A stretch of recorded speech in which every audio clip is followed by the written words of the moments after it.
Welcome in. It's the Crowded Booth here on a Wednesday night, October 9th, and we're getting ready for a college football weekend that we've all been waiting for, and it's been one for the ages, and it's setting up to be a really, really fun Saturday. So lock it in. We're going to take a look at some of the games. We're going to have games to watch. No, Ralph is not on the show. He's currently filling up oil in UPS trucks somewhere in Columbus, Georgia for some God knows why reason. But, it is what it is. We got a special guest on. We'll see how he does in his best bets, and hopefully, helps Will out a little bit. 1-6 on the year. That and more on tonight's episode of The Crowded Booth. Pile in here and make yourself feel at home. The Crowded Booth is coming on.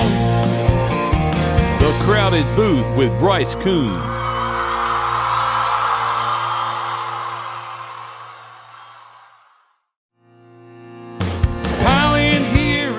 No, I'm just kidding. We're not going to make Matt Bruni listen to that 2 times in a row. Hey, everyone, welcome in. My name's Bryce. We got Matthew Bruni of the Bengal Tiger, the On 3, the first ever episode of the Go Bengal Tiger On 3 24/7 podcast. Hey, I'd like a contract. That's Will Manis over there on the other side of things. We appreciate everyone tuning in tonight. Whether you're watching live, hit that subscribe button, or if you're watching after the fact or listening over it with Believe, I want you to know. We don't love to gamble. Some people have gambling issues, not on this program. But we do want you to bet responsibly. And we want you to use Bet Online to get all of your lines. And that's where we're going to be talking about some of the games tonight. So, fellas, Will, I'm gonna treat our guest well. So I want to open it up to him. Bruni, when we took a look at the college football schedule, obviously everyone said October 12th is one that to be excited for, one to circle. And I would say that obviously there's probably one matchup, the Florida-Tennessee game, that we all kind of knew wasn't going to be very exciting due to Sunbelt Billy. But just your thoughts on week 7 of college football. And are you excited that we have a night game so we get to watch all the other games? Yes, exactly. For those who don't know, I cover LSU with Bryce here. So we are entrenched in SEC football constantly. But yeah, I'm glad it is a later game. It would be terrible if it was like 2:30 or something and we had to just miss all the late games with doing interviews and stuff like that. But yeah, it's a great slate. I'm excited for it. This is, you called me up, you said you needed someone to come on and talk. So I'm here. I'm available in relief. If you see us smile or smirk, it's not at you. It's because we will get the comment section on this. We got this guy right here. Oh, me love me Lucky Charms. So I'm imagine that he's, it just don't even look at the comments section. I don't know if you can, but don't look at it. It's interesting. I can. Ken says no, Ralphie. No, Ralph's working tonight. He'll be back at some point, we believe. We don't know. But Bruni's pinch hitting tonight. Yeah, if he comes in mid pod, I'll just tag me out. Just go. He probably won't. It's too much work. Just call the bullpen back. He won't. Don't worry about that. Will, Auburn's not playing this week, so it's a good week. You don't have to stress. You literally can just sit down on Saturday, watch college football. By the way, Will got engaged last week, so that pressure's off. So he's an engaged man that just gets to sit at home and watch college football all day.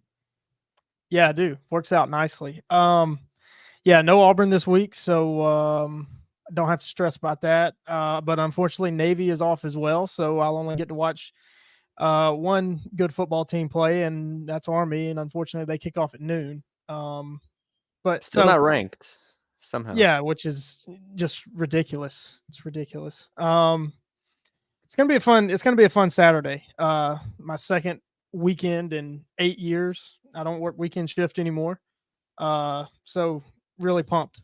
The timing couldn't be better. Couldn't be better. It's gonna be a great week. Bernie, you mentioned AP poll before we really get into the game. Your thoughts on what the AP poll means? And it seems like they just give everybody a vote at this point too, or Oh, anybody. oh yeah. I mean, the fact that you don't have a vote is jarring to me. I mean, who knows college football better than Bryce Koon? I don't know. But it's fun to me. It's all it is for debate purposes and discussion Yeah, purposes, which we know. Like the college football committee rankings, like is really all that matters, especially with a 12-team playoff. Like that's yeah, really the end all be all. But you know, to have teams like Michigan still ranked in there, and even Missouri to a degree, even though they dropped 12 spots, it's like, all right, well, you have these undefeated teams, for instance, like we've talked about, Navy and Army, I think are very deserving. yeah. You go to Nebraska, you go around the list of teams that could be in the top 25, and just, it's the same thing every year with these brand names kind of just staying in. Yeah, well, and I tell you this too. You weren't there last night, but one of the student SIDs for LSU was ready to go at a certain LSU reporter who does have an AP poll vote, and wanted to know why Indiana did not make it. And That's supposedly, this said reporter was the one of like 2 or 3 that left Indiana off the ballot. Indiana's 6-0, folks. Kurt Cignetta's a Indiana's good coach, awesome. so they're a Yeah, I good love team. Indiana. Yeah, Bernie, Indiana, Stan. All right, well let's dive into. We do have a question. Obviously, Bernie, a lot of people who watch our show are Georgia Tech fans. They want to know what you think of Brent Key and Georgia Tech. And Clayton says, "No way we get Jordan Vandenberg's Amish cousin on the show." Jordan Vandenberg is a defensive lineman for the Georgia Tech Yellow Jackets. That's wild. Bernie, what do you think of Brent Key and Georgia Tech before we really get rolling into this thing? What's your opinion? I know you kind of only go off of what I tell you, and you see me talk about. Bryce just comes up to the press box every Saturday, just like, man, Georgia Tech this week. Georgia Tech. It's just he just fills me in. So Georgia Tech, Georgia Tech. I have not watched a full Georgia Tech game since the opener. I've seen bits and pieces of them here and there, but in terms of a full game, the opener in week 0 was definitely the highlight for me. And I mean, they've had a good year. I think you and a lot of people wondered how high the trajectory was going to go off of that win. Yeah. I mean, realistically, I think they've checked boxes so far, right? Yeah. Well, I'll ask you this, and this is the question I think everyone wants to get. And Jonesy says, "See, they're not relevant to you as a college football media person. Is Georgia Tech even on your radar? Like, let's say, Bruni, you and I never cross paths. Okay, you don't know who I am. I'm just some lunatic on Twitter that quote tweets people. Have you like? What is your knowledge of Georgia Tech outside of me? Like, if I wasn't there, like, what would you know about them?" What would I know about them? I mean, I know about them enough, but like for instance, I was keeping tabs on the Louisville game. So that was like one for me. It was like if they beat Louisville, then it's like, okay, we're getting into territory of like I need to start paying attention more to them. Lose to Louisville. But after that, I mean, other than that, it's not, they're not on my radar significantly. The ACC in general is tough. If you're not at the top, you kind of fall into that like middle pack, which I don't really love in the ACC. So yeah. that's kind of where I have them. That's a really good assumption.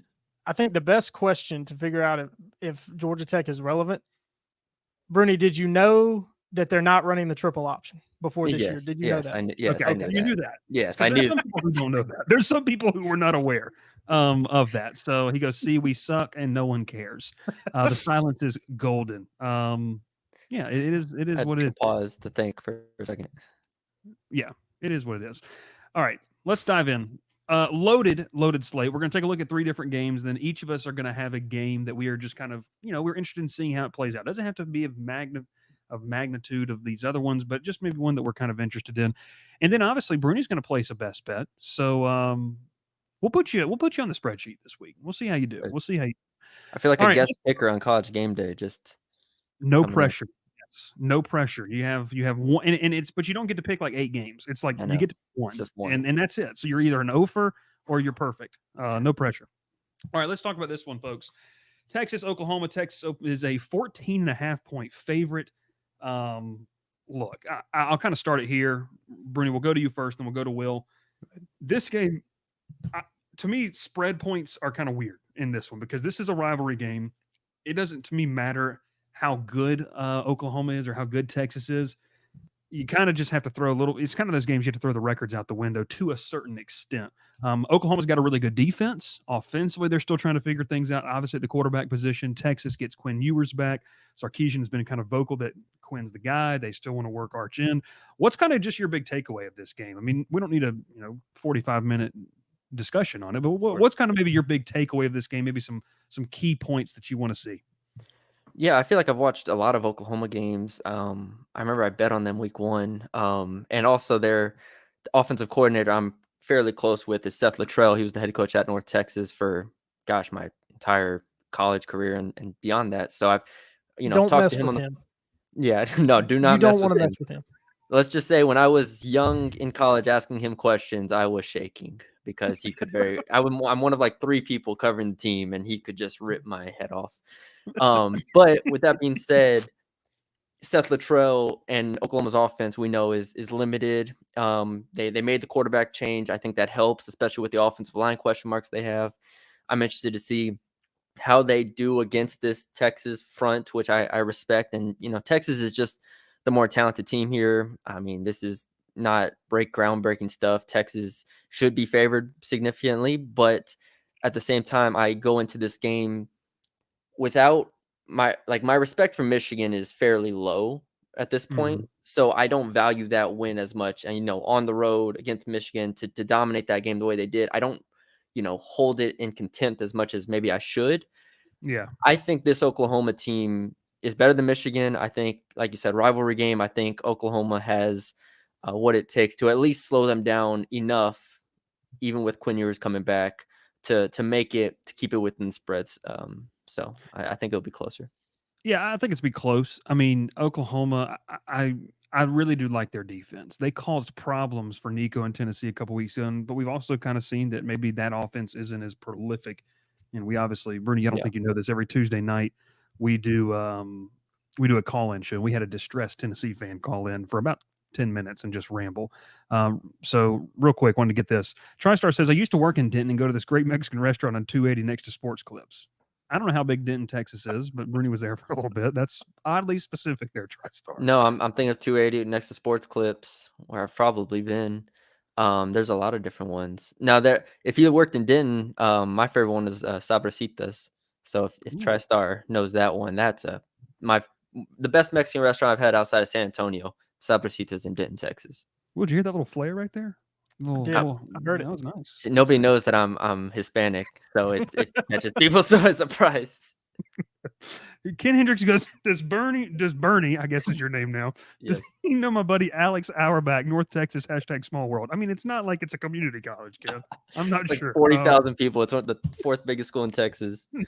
Anyways, but to your point, TriStar says Big 8 versus Southwest Conference, Red River shootout. Oklahoma pulls off the upset. Trust their defense. I like Oklahoma's defense. I do think, and I kind of agree with Bruni here, I think the talent's going to win out. I think this Texas team is very, very good. I will say this, my biggest concern was they lost a lot of offensive weapons last year. You hoped, and through the portal, what they were to do is to reload. Quinn Ewers, to me, didn't have the high upside of the weapons that he had last year. We're obviously, we watched that the other night when Kansas City played the Saints and what Xavier Worthy is.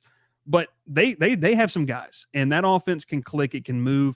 I just don't know if Oklahoma can score enough to be able to keep up in this game. And I think eventually Texas is going to be able to rattle off a comfortable win. That's kind of my pick for this. Will, any thoughts that maybe we didn't touch on with this one?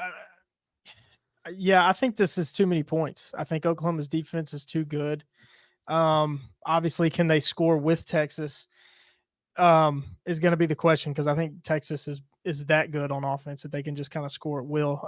We know Oklahoma's defense, they're aggressive, they're big, they're fast, they're physical, but they've obviously had some problems. Auburn hit them up for 338 yards through the air, but obviously they scored the biggest touchdown that Auburn threw that day.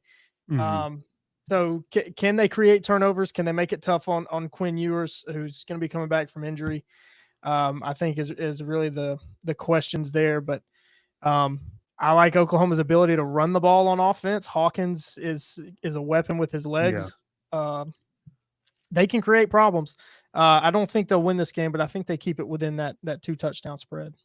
My question becomes Texas offense kind of, it's a lot of people think of it as being as prolific as it could be, but were they holding something back in the Mississippi State game? Like, have they been holding something back in recent games? Yeah. That's going to be kind of a theme for a couple games this weekend, not LSU Ole Miss. Those guys have been battle tested, but Texas in particular, they start the game with touchdown, fumble, punt, and you're like, okay, like at some point you get it going. They close the game, scoring 3 straight touchdowns, but it's an offense that has to prove it to me a little bit still. And I think we've seen when teams that haven't played anybody go against, their first real good team, I think it takes them a second. I think it takes them a second, to your point. And you obviously have to look at strength of schedule. Right now, Texas is in top 5 in the nationally in multiple per game categories. 5th in total yards, 519. 4th in just points allowed, 9.4 points allowed per game. 2nd in yards allowed at 227 even. And then 5th in rush yards gained at 266.8. Bernie, these are two guys that obviously you and I kind of became well acquainted with, not personally, not in the biblical sense by any means, but more of in the sense that we, kept tabs on them. Ryan Wingo and Colin Simmons have been per PFF 2 of the top rated freshmen, the highest graded true freshmen through week 5 through per PFF. So it's not just the veteran guys. Like, they've got young guys that are contributing right now. I like Texas to win this game, Will. I think you put up some great points. At the end of the day, this is a rivalry game, fellas, and it really could go either way. Any final thoughts from both of you? No, I mean, I think, Colin Sims is really, really good. That's why the bidding kept going up on him. He is a really, really good player. Justin says, can Will go a day without mentioning Auburn? I don't think so. Gavin says, now he is taking Texas. My question to Justin is, can y'all go one show without mentioning Georgia Tech in the comments? Ooh, well, it is what it is. Justin says Texas by 21, so he's taking that 14 points. And then Don says take Oklahoma and the points. I think it's going to be an interesting game. It's going to be fun. TriStar says Pro Football Focus is a joke. PFF isn't real. Look, it's a good. Bruni, I know we both use it. It's something good to utilize. It can't be the North Star. It cannot be your guiding star to how you base your college football opinions. Yeah, no, it's a tool for me. It's if a number says this, I mean, then PFF says this, and then your eyes tell you this, then you can believe something. Like, it's just a tool. And I think you referencing it in this way, saying Colin Simmons has been really good, and saying his PFF score is high, like, that's not breaking news. Colin Simmons is really, really good. He's good. He's a good football player. How are you looking at PFF? I thought that was an exclusive partnership with a different certain podcast. program. Yeah, Bernie has no idea the beef that this podcast has with multiple different people, and he's just walking into this, clean and doesn't know. Texas, Oklahoma, gonna be a fun one. All right, we move on to this next one. Bernie, you and I are going to be in house for this one. I'm going to let Will kind of take it away before we really kind of dive into this one. Ole Miss comes in as a 3-point favorite. Historically, Ole Miss has not done very well inside Tiger Stadium. Will, what are your thoughts? I guess I don't mean this is a shot. Like, you haven't really dug deep into this game. So I want you to give us the overarching 30,000 foot view, and then let Bruni, who just does such a good job, so much so that I've had to get an On3 subscription so I can copy his content for my own stuff. Copy and paste it. Notorious, hand up, that's me. So, Will, take it away. What's your 30,000 foot view approach of this football game? Well, just to let you know, I'm getting in the weeds a little bit, seeing what this Go 24/7 insider wrote today with an Inside the Rebels insider. I could just read it if you want me to, but no, I won't. It's behind a paywall. So, 30,000 foot view. We were talking before the show. I thought there would be a lot of points in this game. I know both of y'all said to me you don't think that'll be the case. And now that I've thought about it, when you think there's going to be a lot of points, for whatever reason, it seems like a lot of times in games they become defensive struggles. And I could see this game becoming that, but I think that'll mostly be, if it comes to that, it'll be these offenses sputtering maybe a little bit. Probably Ole Miss's more than LSU's being in Tiger Stadium, which is I'll say it, the toughest place to play in the SEC. But we've seen Jackson Dart play down there. I mean, this is a rivalry that has become a lot bigger the last 4 or 5 years than I think it ever has been. A lot of offense and not a lot of defense. I kind of think that's going to happen in this game. I don't know if it'll get to the total. It's set at 62 if you want to bet that on Bet Online. But you'll probably see some really good quarterback play. As somebody that hasn't done a lot of research in this game, that's how I feel. I want to throw this to you, Bruni, because I had a conversation today about this with someone. Quarterback play is going to be what dominates the conversation in the headlines. Dart versus Nussmeier, 2 of the better quarterbacks in the SEC, and honestly, 2 of the more productive quarterbacks in college football up until this point. But there's 10 other guys on the football field, and I think that's where it's really going to be decided. I think both quarterbacks are capable of making the big play. But I know you mentioned you have some questions on both sides and both sides of the football and both sidelines.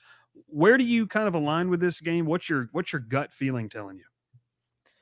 Yeah, I think it's going to be interesting because neither defense has seen an offense as good as the other. I think that's especially true with Ole Miss, which the best offense that they've seen to this point is Kentucky, South Carolina. Kentucky. I mean, they did a better job against Kentucky.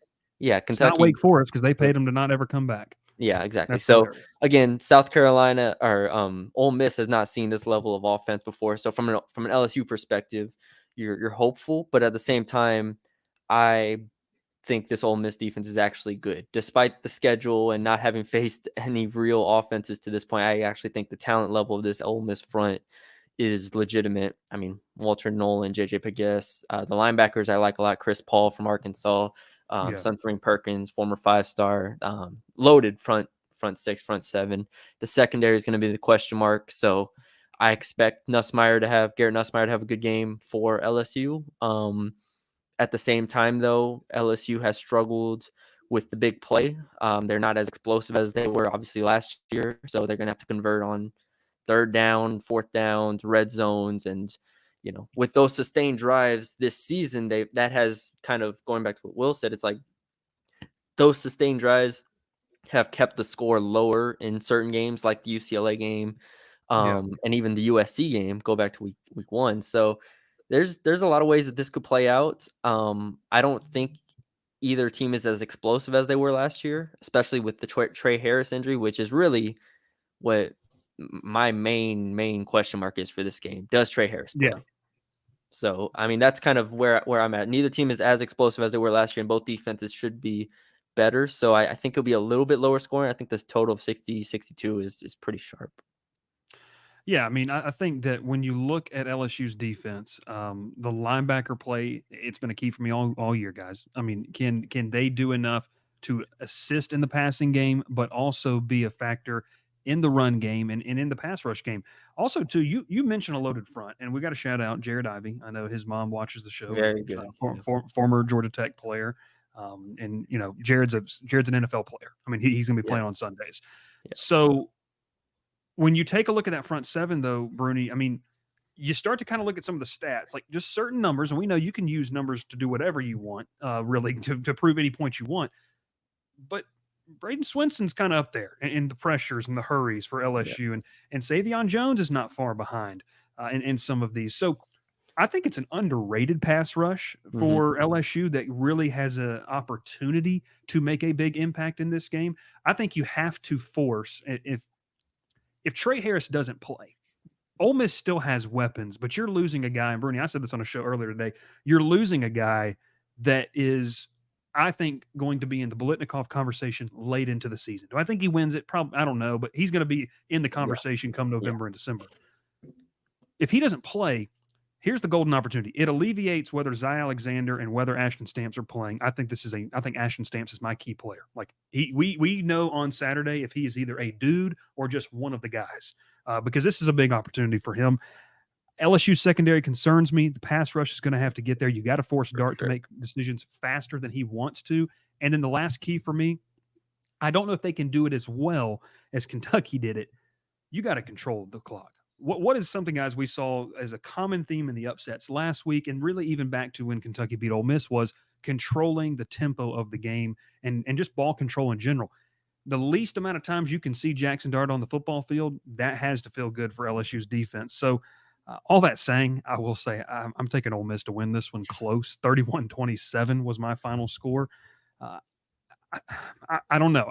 It could go either way. It wouldn't surprise me. We'll go back to Bruni for your pick, and then over to Will. So, Bruni, what's kind of your final pick? You can pick against the spread. You can do whatever you want with this one. Yeah, the way I'm phrasing this throughout the week is if this was on a neutral site, both teams off a bye, Ole Miss is more talented, and I would take Ole Miss, -3, -4. Like I would have no problem with that. The external factors in this game added in with my questions of, to see if Ole Miss defense can sustain and can Jackson Dart hold up. I mean, really, he's struggled the last 2 games. Even South Carolina, where he was better, he still completed like 52% of his passes. So I think there's enough question marks here. You add in it being at LSU, you add in Ole Miss playing 7 straight games. I love LSU +3.5 if I could get a hook, but I'll take them +3 for now. And I'm going to end up picking probably LSU to win the game by 2-3 points.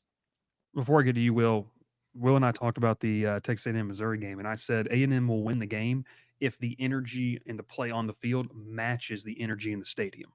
LSU wins this game if the play on the field matches that energy in the stadium. Bernie, we were kind of talking before. That's when the external factors come into play.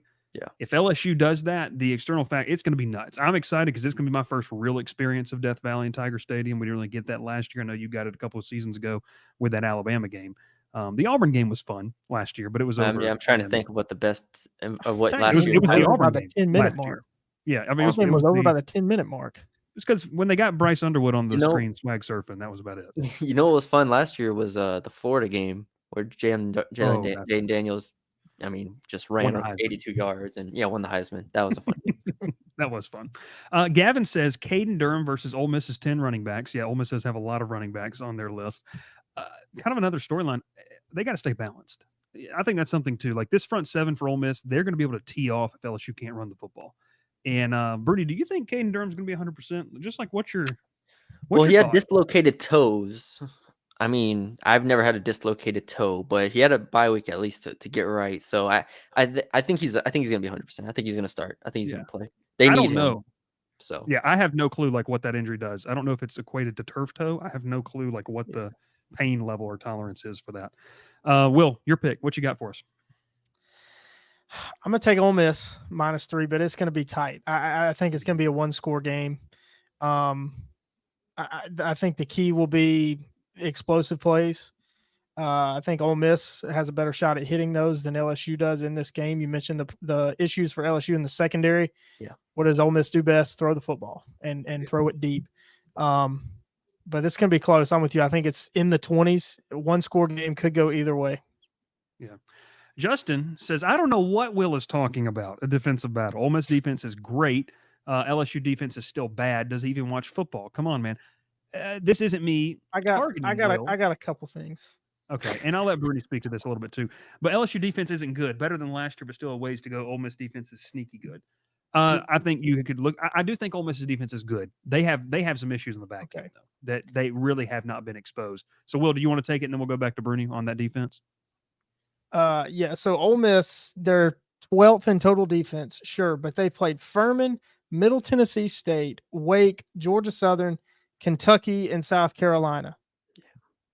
That's who they played. That's not great. And you say LSU's defense is bad. Yeah, last year they were horrendous. But God, no, Blake Baker has already worked wonders and has LSU at 66th in total defense. Bruni, what was your top preseason? That's a marked improvement for 6 games. What was your? Well, I mean, you said that they can cut it in half. You got to feel good about it. Yeah, 55 to 60 range. Because I expected this offense to be top 10 in the country again. I know that was kind of a question mark for some people coming in, but if they were a top 10 offense and a top 60 defense, then and that's kind of where they've been to this point. So the LSU defense is still a question mark, but their pass rush, like you mentioned, Bryce, their pass rush, and pair that with Jackson Dart's struggles against, pressure to this point. Yeah. I think that is one of the questions for Ole Miss in this game. Big question. We asked Brian Kelly the other day. He kind of danced around it. Ole Miss's injury timeouts. I'm taking the over at 10. Bernie, how loud is Tiger Stadium going to get when Jackson Dart signals for the running back to go down?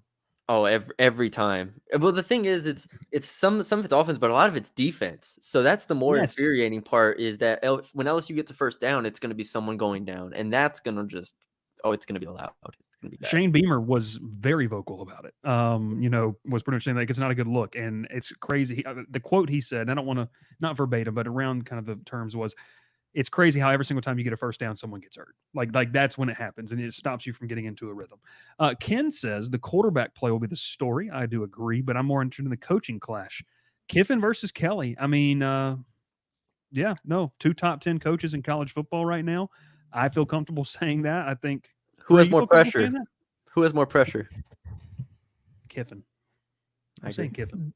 The most pressure, hottest seat in this game is going to be the bottle of Coke Zero on the losing coach's podium. Bernie doesn't come to the post-game press conferences. Probably I do a podcast immediately. It was a little bit late. So, Will, you don't know this. Bernie would come in probably a minute after everyone.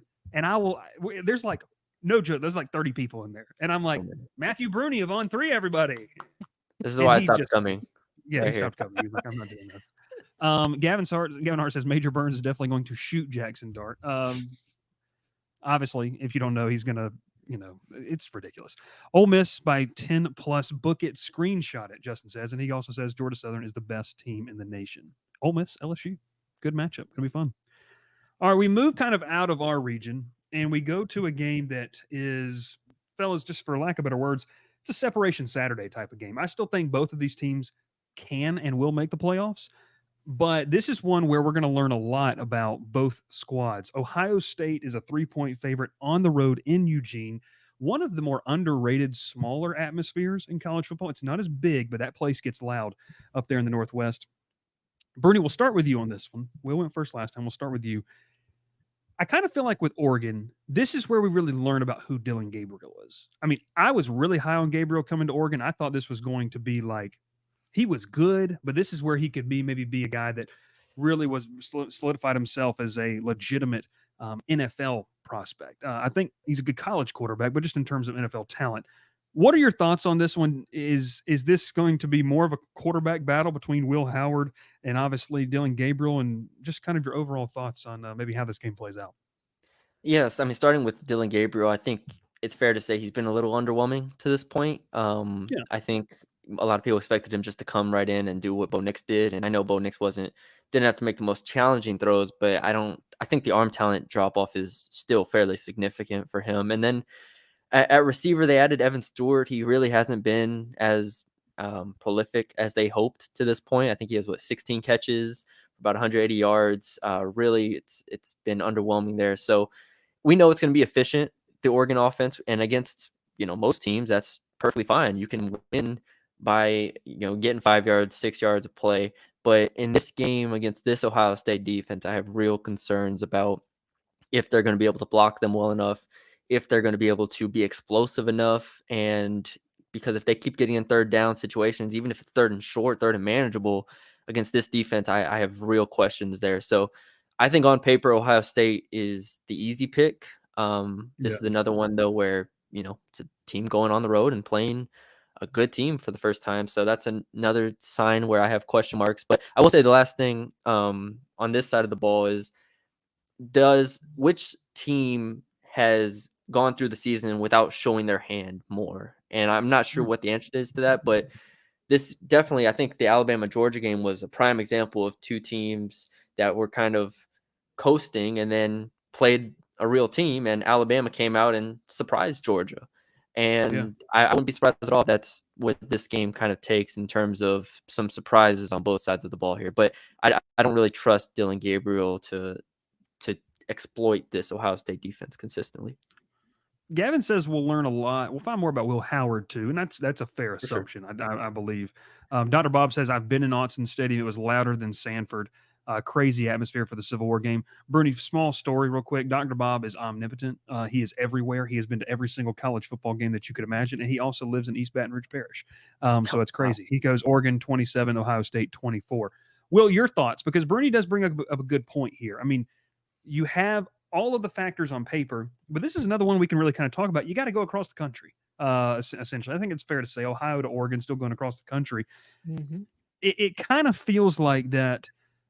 To Bruni's point, he talked a lot about Ohio State's defense. This is an Ohio State run game averaging nearly 6 yards a pop on the ground, and they can run the football, and they've got some weapons back there to where it can make Will Howard's life easy. Is it enough to do it on the road in what is going to be a hostile environment, though, in your opinion?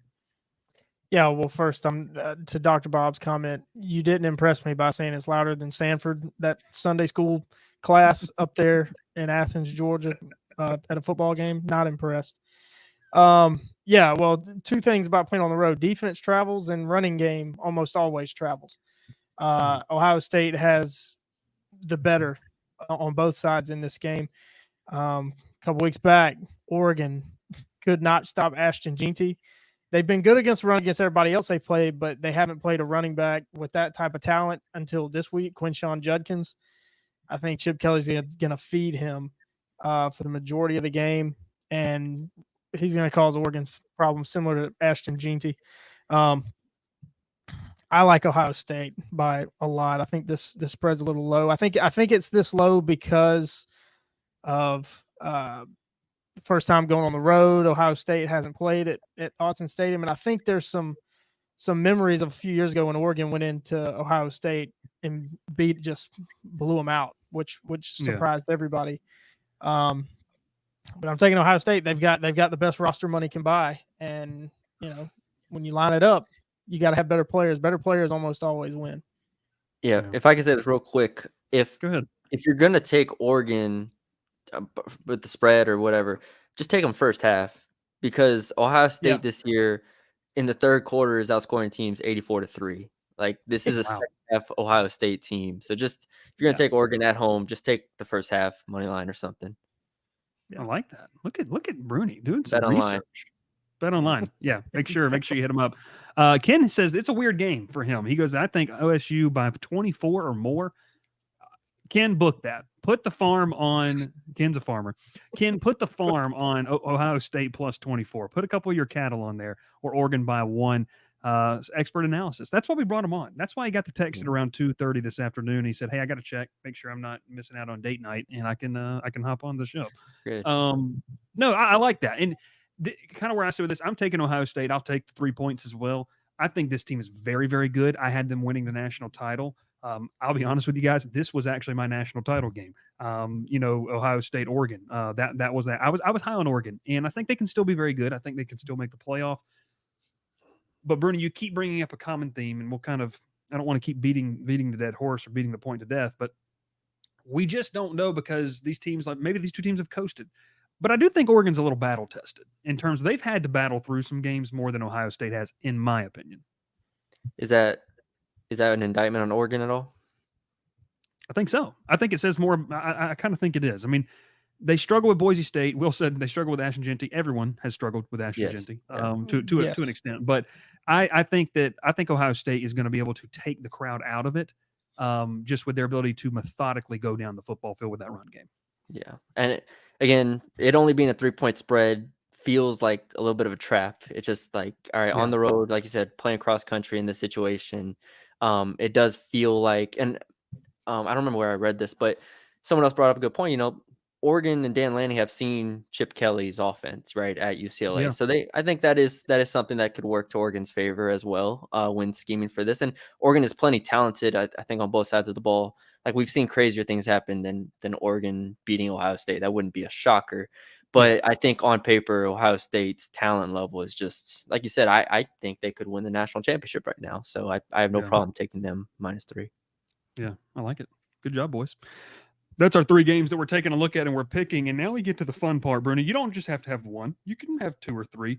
Will, we'll start with you, though. What are some games that you're just kind of you might put it on the YouTube TV split screen, the quad box. But what are some games you're going to be keeping an eye on, not for your wallet, but just in general? We'll get to the wallet later. Yeah, well, the first one, it doesn't get multi-view. That would be disrespectful. UAB at Army.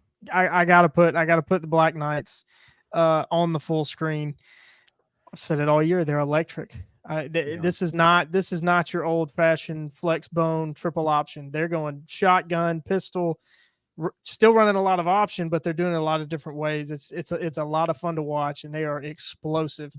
I said a couple weeks ago, their quarterback Daly, he needs to get some Heisman love because he has been, from what I've seen, maybe the biggest dual threat quarterback in the country, doing it all. 5 passing touchdowns, 10 rushing touchdowns for him. I mean, that five passing touchdowns halfway through the year, that hasn't happened at Army maybe ever. So yeah. I mean, we gotta give Bryson Daly some love. I like it. It's a good one. But other than that, Alabama, how do they react? They got to go to Columbia, South Carolina for an early kick. Can they get up off the mat after maybe their ugliest loss in program history? And I'm telling you, to that point, and Brandon, I know what you think about this. We can talk about this for a second. South Carolina's they're gonna catch somebody this year. That defense is good enough, and that offense will make enough plays to where they're gonna catch somebody off guard. Is it Alabama? I don't know, but that place is gonna be rocking. Willie B's gonna be rocking. Is it my turn? Yeah. Will, are you? If you're done, Will. Yeah, I'm done. Yeah. All right, go ahead. What you got, Bernie? I've got 2 here. I'll start with an SEC game because we're an SEC. I'm an SEC homer. Vanderbilt at Kentucky. You're a CUSA guy. You're the guy who wears the Conference USA hat. Well, I was a CUSA guy. That was hey, my look. If the people are calling you an SEC homer, that's better than what they call me. Yeah, so that's not safe for work. That way, what they call safe for work. Yeah, I won't pick my North Texas Mean Green here going on the road to FAU as a touchdown favorite. I'll go Vanderbilt at Kentucky. I think this has become almost appointment viewing at this point, even though it's at 6:45, the same time that we get 2 other games. So put this one on the side screen somewhere and see if Diego Pavia and Vanderbilt can keep it going. I think I don't know what the spread is for this game actually. 14-point dogs.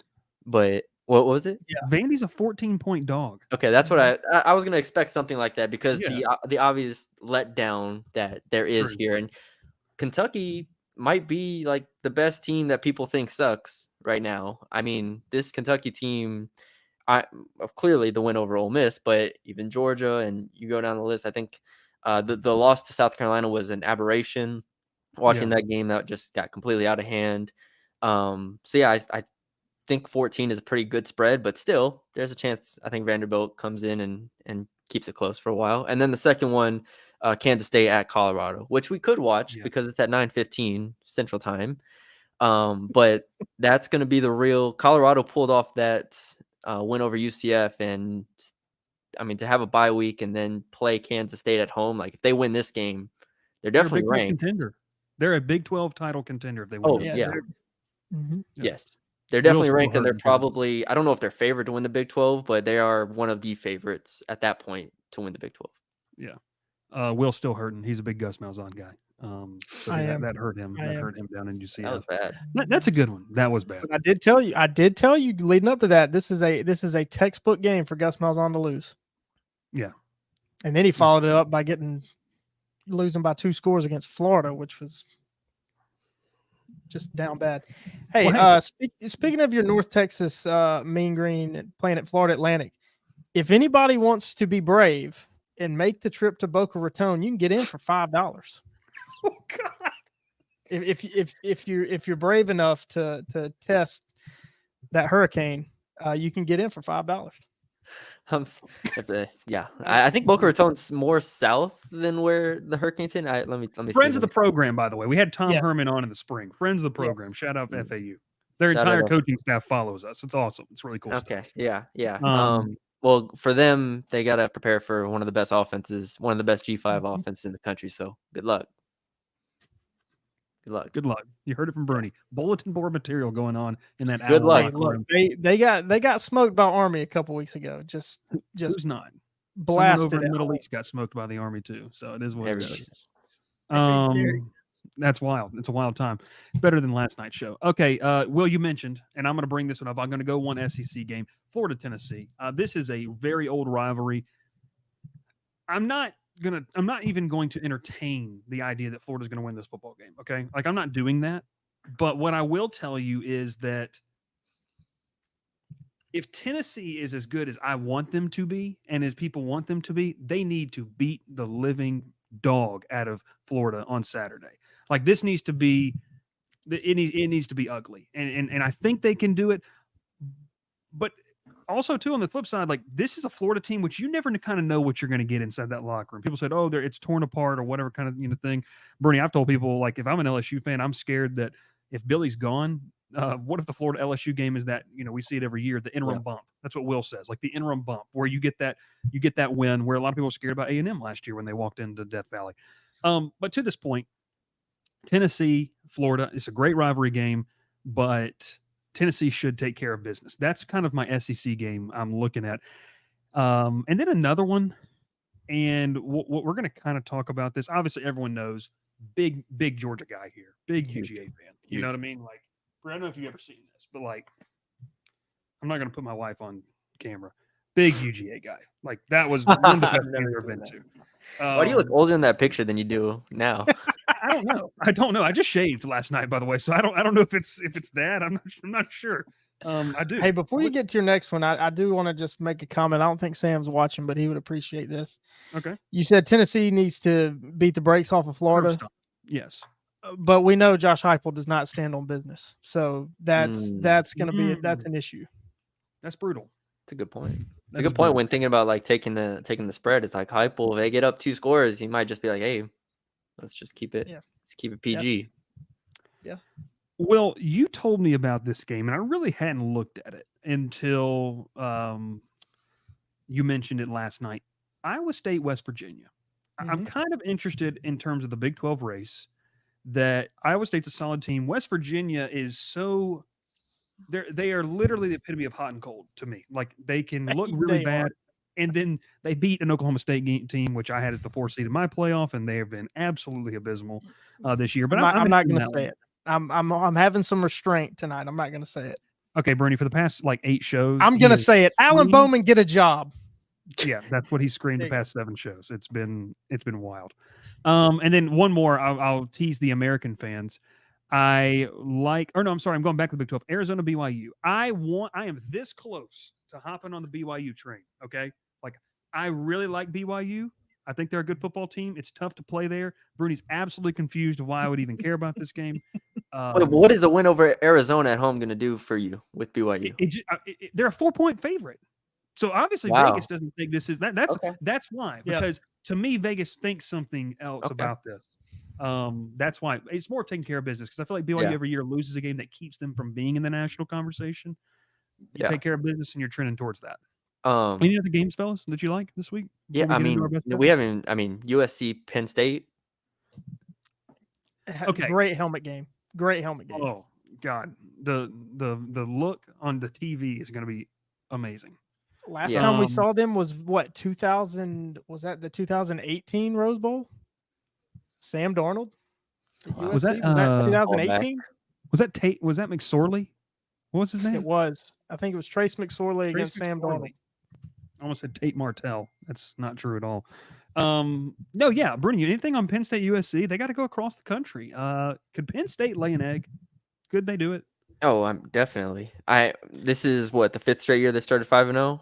And we know how all those seasons ended up. I mean, it's again Penn State team that was fighting with Bowling Green. He had a good opener against West Virginia, and looked good against Illinois. So I think they are a good team. But I do think this is a good spot for USC to bounce back, and they still think there's enough talent on USC's roster to punch with Penn State for a while. I'll be surprised if Penn State just like overwhelms them in California and beats them on this cross country flight again. So I might be looking like, first half USC or something like that, because the California Miami game, someone said it on Twitter, it looked like Miami traveled across the country to play that game. Like that first half, it looked like they were disoriented. It looked like you were on a sleep schedule of 3 hours behind. And so, I mean, it takes a while to get going. Well, because it throws off, and I saw a Miami player say, like, it literally threw off your entire game day prep. Like, what guys normally go through, hey, I might take a nap early in the morning. Like, it throws it off completely because your body cycle. I don't know why I said body cycle. That was kind of weird. That's weird. Cycle? Dr. Bob says USC 28, Penn State 24. can see Gavin it. says Iowa State's on fraud watch. Will, what were you going to say on that? Did you see James Franklin's comments About about travel? Yeah. What did he What'd say? he Yeah.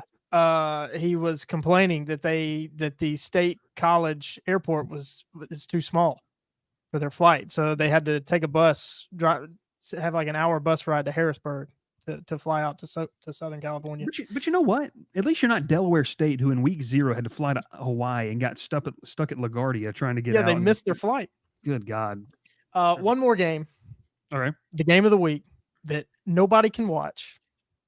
Georgia Tech at North Carolina on the CW.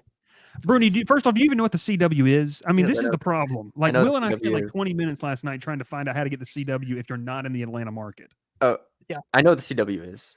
I know what CW is. I'll It's say like that. Saturday cartoons. Continue on the Georgia Tech North Carolina tirade. So Tech fans. Well, wait. Because remember the next segment I'm talking about them, so we can talk about it then. Oh, okay. Oh, okay. Yeah. Yeah. Well, I'll just say, I said in the Discord, I'm taking Tech -6. That made everybody lose their minds, as it should, because I've been so bad at picking. But we'll talk more about it. We'll talk more about it in a minute. But We will. that's a game to watch for me. It is. Last game thrown out there. Go ahead. I think Cal at Pitt's an interesting one because Yes. Cal, I think, is actually a good team, but they just couldn't get over the hump last week. So like this game, how different would this game be perceived if Cal had beaten Miami? This would be an even bigger battle game. for Charlotte. I mean, this is a playoff game to get to the ACC title game if they beat Miami last week. Yeah. So yeah, Cal Eli Pitt. Holstein, by the way. I need to issue a public apology. Okay, real quick, Bernie. Several times, not even just once, I got into a feud with a Pitt YouTuber, and because we refused during our ACC previews to even talk about Pitt because I thought they were so insignificant, and so it's a hand-up situation. I did not think Eli Holstein was going to be legitimate. I said repeatedly they didn't have a quarterback, and I am also hurt because I worked at Valdosta State, where now OC Cade Bell was on staff with his dad, the head coach, when they won the national title at the Division II level. And so, hand up, like that's on me. I would like to atone for my sins for the 4 Pitt fans that exist in Pat Narduzzi. I was calling for Pat Narduzzi's job, so that's on me. That's on me. Eli Holstein and Pitt look really good, by the way. Hold on, since we're doing public apologies, here you go, Bernie. You get to see this. I have to do one too. All right, Bryce, I have to issue you a public apology. I have been on your case since July when you picked Kentucky to finish ahead of Auburn in the SEC. Yeah, you have. I have to issue a public apology for on my SEC ballot being on your case. Bernie, anything you'd like to apologize for, since the moment has arisen? Anything that you'd like to, maybe a take that you just want to throw out there and say, hey, I was wrong. It's a hand-up situation. I was wrong. Oh gosh. Let me look through the top 25 real quick, see what I was wrong about. I mean, like this wasn't on the bullet point list that you. The good thing is I don't do a show every week where I have to spit takes, and talk about what I like and don't like. So I think I'm good. I don't think I had anything crazy going into the season. I'm probably forgetting somebody down here that I thought was going to be good and it's not. But off the top of my head, no, I'm good. Okay, he's perfect, guys. Ken says Auburn is back. No joke. There's a full episode about Will talking about how Auburn is back on a live show, and then literally the next week they lose to Cal, and it's amazing. It's literally like back-to-back episodes. It's hilarious. That's our public apologies. We got about 7 more minutes. This isn't national TV, so we can run over if we need to. Let's get into our best bets now. Bernie, I'm going to try to pull this up real quick because we did mention he's in the comments tonight. He's got the spreadsheet ready. His name is Dr. Bob. He is the forever Crowded Booth intern. And Dr. Bob does a great job because what he does is he kind of just categorizes every single one of our best bets. And so there's a spreadsheet, and I'm going to share it here so that you can get a look at the amount of red that is on this spreadsheet. We do 1 pick a week. Now, a lot of people, you mentioned College Game Day. They do multiple. It's 1 pick a week. You are yay or nay. Now, Ralph pushed last week. But I just want you to get a feel, get your feet wet before you really kind of dive into this because trying to scare me. Well, Oops. it's more of just like we mean to don't do know what that. we're talking about, and that's okay. So don't feel intimidated. I guess is you mentioned you don't do a show, so I didn't want you to feel intimidated by people that do. Because if you have a podcast, you obviously know what you're talking about now. That's is what it is. So here we go. This is brutal.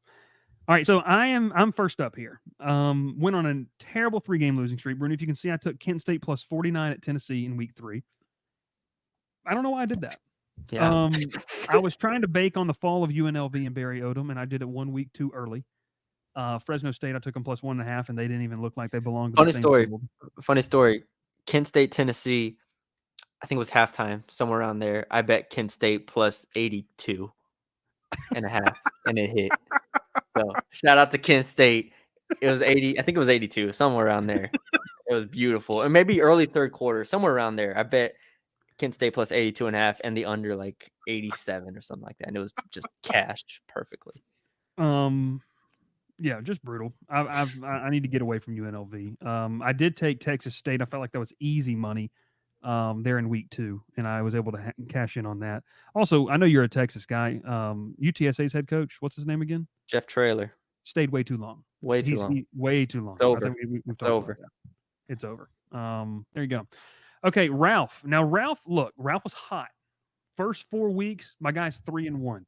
He fell in love down here. He got a little frisky, and then he doesn't like Rutgers. He likes this team called Rutgers, is what he calls them. And he doesn't have pigment, if that's what you're wondering, but he does. He just calls them that. And so he fell in love, and they pushed. They pushed. So that's is what it is. Then there's Will. Will's had it tough. You can just take a look right there. Will has had it tough. It's not been fun for Will. We told him I to stay haven't with even been service academies. close. Yeah, Here's the problem, though, Bernie.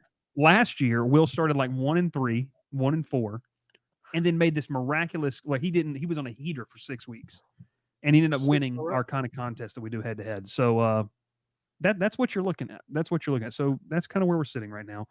It's a chance to make up ground. So Bruni, we'll let you. You're the guest. Start us off. What's your best bet per bet online? What's your best bet of the week? Yeah, I had a couple there, but I'm gonna go with Oklahoma plus 14 and a hook. If it was 14, I wouldn't like it as much, but I do think the defense is good enough. And if Texas gets into the I'm not sure if Texas gets into the 30s or how deep into the 30s they get. I could see this being 31-17. I could see it being 31-21, somewhere around there.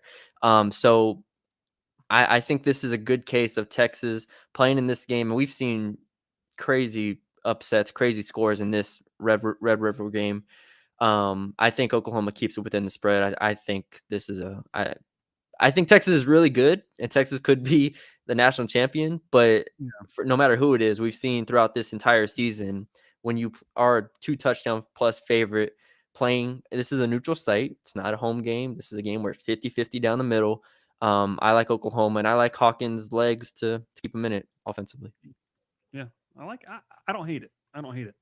Will, you roll with us next. What's your best bet of the week? I'm taking bye week -6 against Auburn. No, I'm just kidding. I'm going to take Ohio State -3 against Oregon, against Dr. Bob's advice and probably my own better judgment as well. But like I said, well, what is your judgment at this point? Honestly, I mean, you just said you just fire from the hip and see what happens. I don't know. I'm free. I'm taking Ohio State. I think they're the better team. Like I mentioned earlier, defense travels, run game normally travels on the road. I don't know that Oregon's front 7 can stop the run, can stop Quinshon Judkins. I think he's had a bit of a quiet start for Ohio State halfway through the year. I think he really busts out and have a big game against Oregon. He might have to, because Oregon is a good team, but I think Ohio State can win this one and win it. I'm not going to go there because I've been so bad at predicting. I'm just going to say that they're going to cover. Just keep it at 3. Just keep it at 3. Yep. Ken says all of Will's judgment has been used proposing. So you know what? That's good, Will. If that was the excuse, you made a good decision. Gavin says that you flipped a coin. All right. I'm nervous. Before you put mine up here, I just want to say in the history of the show. I will say I made a late switch. Oh yeah, what was yours originally? What was it again? It was originally Mississippi State plus 34 at Georgia. I love that, by the way. I'd hit that. I think Georgia's going to win it like 31-5. 31 to 5. Georgia covered last week, so maybe they'll start covering spreads. Maybe the fans will get pissed off and run on the field and trample Mississippi State players, and they won't be able to play anymore. Who knows?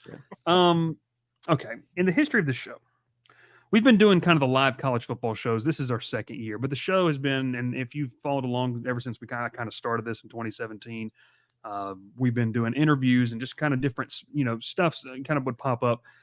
I never once have picked this team in any type of best bet, and I don't know why I'm doing this. I almost went Pitt. I want to say that -3 against Cal. But folks, I don't even know if I can watch this game. I'm not even sure if this channel exists on my television. For all I know, I'm going to be able to watch Bluey on cartoons while this game's going on because I'll have to go get rabbit ears from Walmart to be able to watch it. We'll put it up there. I'm taking Georgia Tech -5.5 at UNC. And I'm nervous. I'm scared. Now, Bruni, I know you don't know a lot about this matchup. We're going to go over the hour mark. This is a appointment TV for Georgia Tech fans because Jeff Collins, the former head coach of Georgia Tech, is the defensive coordinator at North Carolina. If North Carolina wins this football game, the Georgia Tech fan base will melt. And I'm telling you, they will absolutely melt. It will be mayhem. It will. I mean, the guy, his self-described name was the Minister of Mayhem. And he would cause mayhem to the Georgia Tech fan base. I think Georgia Tech wins this game. I think UNC's terrible. They're going to have to ride Amari in Hampton. He's going to have some type of legacy game to be able to win this one. I think Tech should be able to win this by 10 points. I would take Tech -9.5. I'm putting my line on this. Gavin says they don't even have a fan base. It's a circus. That's my best bet. Bruno, do you have any thoughts on this? Like, have you ever bet on North Texas? That's your team. That's the one. Like, have you ever betted on them like that? I've bet on North Texas for sure. It's no, this is well, it's kind of a breaking spot for North Carolina in a sense, right? This is either you quit the season or you win or you're competitive in this game. Like it could very well be a quit game, quit watch for North Carolina at this point. So I don't hate it. Yeah. Well, and look, you're on your third string quarterback, Jacoby Criswell, the former 4 or 5 star.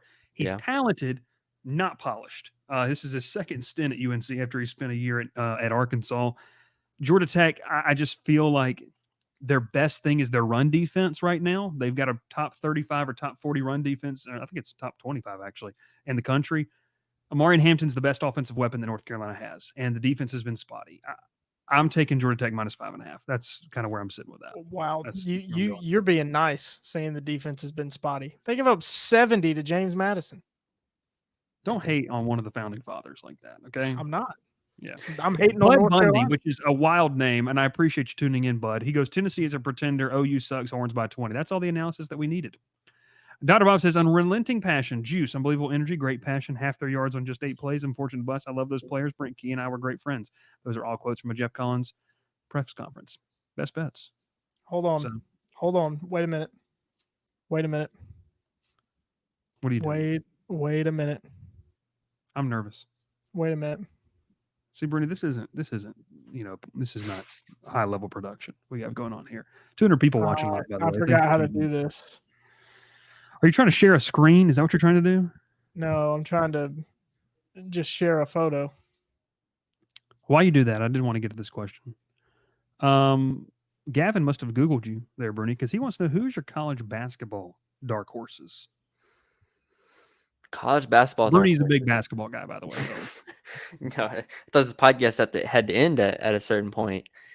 College basketball dark horses. Yeah, I would do a lot of basketball stuff.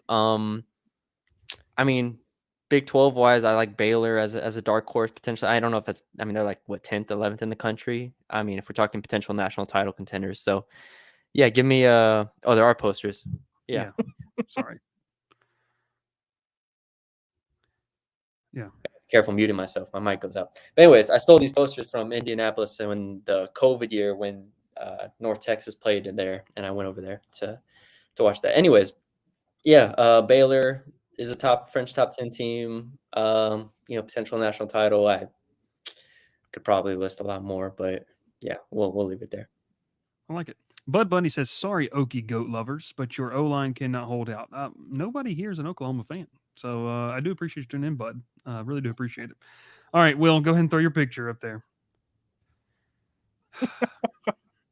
I mean, I said it earlier when I put this picture up a couple weeks ago. You got to respect the drip. Got to respect it. You do. He looks good. It's good that He Carolina blue. He goes, OU defense gave up 500 yards to Auburn. Yeah, no, they did. Well, they did, but I'll tell you, Auburn has a good offense. They just can't hold the ball. No, they can't. That's true. Hey, we appreciate everyone tuning in. Bruno, we really appreciate you hopping on and obviously spending 5 minutes over the allotted time that I paid you to come on the show. So we do appreciate that. We'll get that over to your NIL agent there fairly soon, but do appreciate you. Bruni, I want people to be able to follow you, so tell them where they can follow you and stuff you do. The Bengal Tiger on 3, right, Bryce? Bengal Tiger on 3.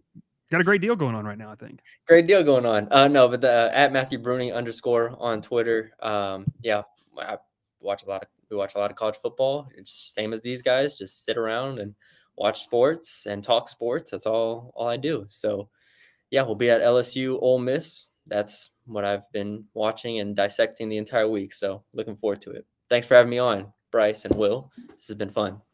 It's been a lot of fun. We'll have to do it again, especially since Ralph's quit the podcast. That's Will Manis. My name is Bryce Koon, Matthew Bruni. We appreciate everyone so much for tuning in. Bud says that Will's an idiot. Wouldn't be the first time someone calls Will an idiot on the show, but we appreciate it. Make sure you hit that like button, subscribe to the channel if you're watching on X, whether it's on my profile or there, give those a follow, and then head over to the YouTube channel and hit that subscribe button as well. And once again, shout out Bet Online. Make sure you do it responsibly. Use code BLEAV50 to match that first $50 thing you want right there. And we'll see. Dr. Bob says, great job, Bruni. He enjoyed it. He enjoyed you being on the podcast. We'll catch you next time. Can I just say real quick? Just say it, dude. Yeah, why not? Let's do it. For Bud Bundy, Oklahoma is 42nd in total defense. It's pretty good. You're an idiot, Will. That's what he said, and you're going to love it. Appreciate it. Thanks so much for watching. Pile in here and make yourself feel at home. The crowded booth is coming on. The Crowded Booth with Bryce Koon.